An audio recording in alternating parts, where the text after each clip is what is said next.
បាទអញ្ញានឹងគោរពជម្រាបសួរពុកម៉ែបងប្អូនបាទថ្ងៃនេះថ្ងៃទី22ថ្ងៃសៅរ៍ខែ3ឆ្នាំ2025បាទប្រវត្តិមកលក់នៅស្រុក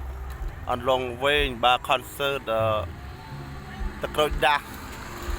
ហើយមួយទៀតកុំភ្លេចជួយ like ជួយ share ផងនៅខាងទឹកដីអន្លង់វែងខាងដង3ខាងតពឹងប្រាសាទខាងទីនេះបងប្អូនមកប្រវត្តិស្គាល់អស់ទេបាទហើយមួយទៀតកុំភ្លេចមកលេងផងជាសារជួបនឹងឪពុកម៉ែបងប្អូនដែលអត់ទាន់បានដឹងនៅខាងភូមិថ្នកែងនៅខាងស្រុកអន្លង់វិញបងប្អូនមកដល់ឃើញប៉ាក្តាក់ដាស់ហើយនឹងទឹករួចដាស់នៅខាងមុខអញ្ចឹងណាបងប្អូនជួយ like ជួយ share ផងហើយមួយទៀតនេះបងប្អូនមកងាកមក